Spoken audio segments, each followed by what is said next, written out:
نئے انتخابات کراؤ، ان انتخابات میں فوج کا کوئی عمل دخل نہیں ہونا چاہیے. تو انتخابات میں الیکشن کمیشن آف پاکستان اور اس وقت کی الیکٹڈ حکومتیں جو ان کے حلیف بنے ہوئے ہیں ابھی، انہوں نے فوج کو کہا تھا کہ آپ آئیں لا اینڈ آرڈر سچویشن اور نظم و نسق قائم کریں تاکہ سموتھ الیکشن. بالکل. آج کتنی اپیلیں انتخابات کے نتائج کے خلاف پینڈنگ ہیں الیکشن کمیشن آف پاکستان میں. تو آج جو شخص کہہ رہا ہے اپنے حلقے کے انتخابات ہارنے والا کہ میں پورے ملک کے ایوان کو مانتا ہی نہیں ہوں، اور دوسری پارٹیوں کو یہ اسمبلیاں غیر آئینی ہیں، ان کا تو رونا سمجھ آتا ہے.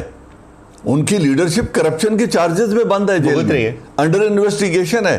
اور 22 کروڑ عوام دیکھ رہے ہیں کہ سیاستدان جو کل پھٹے ہوئے جوتوں میں انتخابات لڑتے تھے، آج وہ کن گاڑیوں میں بیٹھے ہیں اور ان کی جائیدادیں کہاں ہیں. بالکل.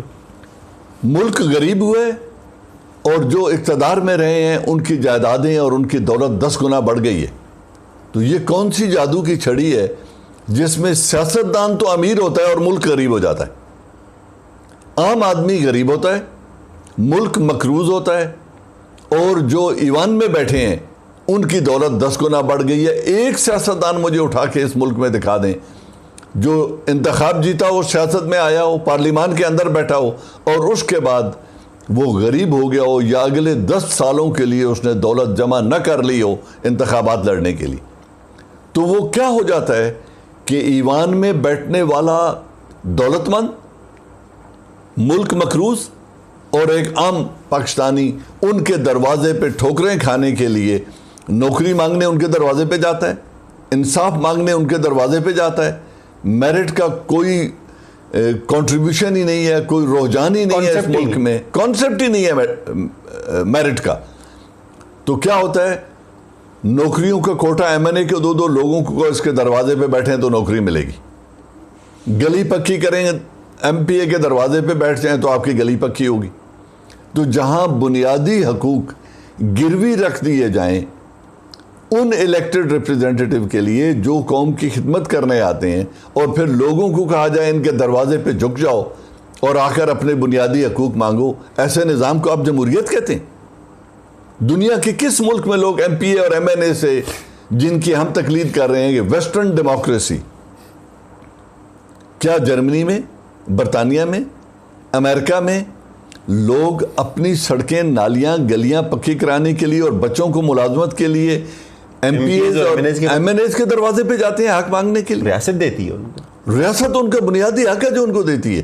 ہمارے ملک میں گنگا الٹی بہتی ہے، اور یہی سیاست ہے جس کے لیے یہ لڑ رہے ہیں کہ ہم نے سیاست کرنی ہے. یہی فارورڈ، یہی مولانا صاحب سے پوچھ لو، ویسٹرن ڈیموکریسی کے دل دادا ہیں کہ ویسٹرن جمہوریت ہونی چاہیے، یہی پارلیمانی نظام چلنا چاہیے جو چل رہا ہے. کیونکہ اس میں آنے والی نسلوں کی دولت جمع کرنے کے راستے کھلیں، بیوروکریسی کے اور اداروں کو اپنا محکوم بنا کے ان سے کام لینے کے راستے کھلیں. آج تک کسی نے بھی انسٹیٹیوشنل ریفارمز کیوں نہیں کی؟ اس کی بات ہی نہیں ہوتی ہے. کیوں بیوروکریسی کی ریفارم نہیں ہوئی؟ کیوں عدلیہ کی ریفارم نہیں ہوئی؟ کیوں لینڈ ریفارمز نہیں ہوئی؟ نہرو نے تو لینڈ ریفارمز پہلے چند سالوں میں کر دی تھی، ہم نے کیوں نہیں کی؟ اس لیے کہ جو لوگ اقتدار پر قابض رہنا چاہتے ہیں ان کے لیے میٹھا میٹھا ہپ ہپ، کڑوا کڑوا تھو تھو، اور یہی ایک طریقہ ہے کہ عوام کو اپنا محکوم بنا کے رکھا جا سکتا ہے. اور یہی سب کو پسند ہے. جو لوگ اس ملک میں ویسٹرن ڈیموکریسی کے دل دادا ہیں وہ یہی کرنا چاہتے ہیں. سر فضل الرحمان نے آپ نے جیسے خود بھی فرمایا کہ اداروں پہ بات کی، آئی ایس آئی پہ بات کی. انہوں نے اس سے پچھلی پریس کانفرنس میں یہ بھی کہا جی کہ آئی ایس آئی کے کچھ لوگ میرے لوگوں کو دھمکیاں دے رہے ہیں اور اگر بہت زیادہ پریشان کریں گے تو ہم دھرنے کا رخ جی ایچ کیو کی طرف موڑ دیں گے. اس طرح کی بات ہو رہی ہے. پھر پریکٹیکلی وہ ایک پارٹی کا لیڈر ایک ایسے وقت میں بیٹھ کے یہ بات کرتے ہیں جب ہم فاٹف کے اس نگرانی میں، کڑی نگرانی میں ہماری ریاست اس سے نکلنے کی کوشش کر رہی ہے. سالہ سال سے ہم اس میں مبتلا رہے، ایک خوف ہے. اس کے باوجود جرنیلوں کا نام لے کے کہ تم اسرائیل کے ایجنٹ ہو، تو یہ پورے ادارے کو انہوں نے نہیں اپنی لپیٹ میں لے لیا. میں نے آپ کو پہلے یہی کہا تھا، اداروں کے پاس رپورٹ تو ہوں گی. پہلی بات یہ ہے کہ جب تک ذوالفقار علی بھٹو کے ہاتھ میں اقتدار نہیں لگا تھا اور وہ پہلے سویلین مارشل لا ایڈمنسٹریٹر نہیں بنے تھے اس ملک میں، اس وقت تک آئی ایس آئی کا کوئی رول نہیں ہوتا تھا سیاست میں۔ پہلی دفعہ آئین کے تحت رول دیا گیا آئی ایس آئی کو سیاست کے اندر مداخلت کا۔ پولیٹیکل ونگ کی ابتدا ذوالفقار علی بھٹو نے کی، بالکل، جو سب سے پاپولر پولیٹیکل لیڈر تھا، اور قانون کی چھتری اس کو فراہم۔ جو آئین کے چھتری کے نیچے ان اداروں کو سیاست میں لانے کے ذمہ دار ہیں، وہ تو پوتر ہیں، اور جو حکم مانتے ہیں ان کا جرم بن جاتا ہے۔ پہلی بات یہ ہے۔ دوسری جو ابھی ہم بات کر رہے تھے کہ انتخابات میں آرمی کو جب جنرل اشفاق پرویز کیانی صاحب آرمی چیف تھے، اس وقت کہا گیا کہ آپ پولنگ بوتھ کے اندر بھی اپنی پوسٹ کریں تاکہ اندر گھپلے نہ ہوں، کوئی بیلٹ باکس اٹھا کے نہ لے جائے۔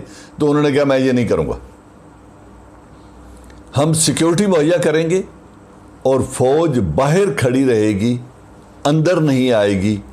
بیلٹ باکسز کے ساتھ کیا ہوتا ہے یہ سیاست جانے اور الیکشن کمیشن آف پاکستان جانے، ہم باہر آپ کو سیکیورٹی مہیا کریں گے۔ ان انتخابات کو انجینئرڈ الیکشن کہا گیا کہ پیپلز پارٹی کو جتانے والی فوج ہے، کیونکہ انہوں نے اندر آ کر روکا نہیں اور اندر لوگوں نے مرضی سے باکس بھرے، بیلٹ باکس کو بھر دیا۔ جب فوج باہر رہی تو الزام آیا کہ اندر بیلٹ باکس بھرے گئے۔ جب فوج اندر آئی اور ان کو کہا کہ ہماری موجودگی میں انتخاب کرو، کوئی بندہ بیلٹ باکس اٹھا کے نہیں لے جا سکا، کوئی بھر نہیں سکا۔ آج بھی وہ پڑے ہیں جس کے ان انتخابات میں 2% نتائج بھی الیکشن کمیشن آف پاکستان میں چیلنج نہیں ہوئے۔ تو جب اتنے فری اینڈ فیئر الیکشن ہوں کہ 2% انتخابات بھی چیلنج نہ ہوں، ان کے اوپر انگلی اٹھانا، میں نے آپ کو بتایا یہ وتیرہ بن گیا ہے۔ یہ جو اداروں کو ڈسکریڈٹ کرنا چاہتے ہیں، یہ ان لوگوں کی زبان ہے، اور ان لوگوں کی زبان ہے جنہوں نے یہ انتخابات اور یہ اختیارات دیے اور آرمی کو دعوت دی کہ آپ آئیں اور انتخابات کریں۔ آج نون اور پیپلز پارٹی تو 11 سال سے ایک صوبے میں حکومت کر رہی ہے، تو اس صوبے میں انتخابات فیئر ہوئے،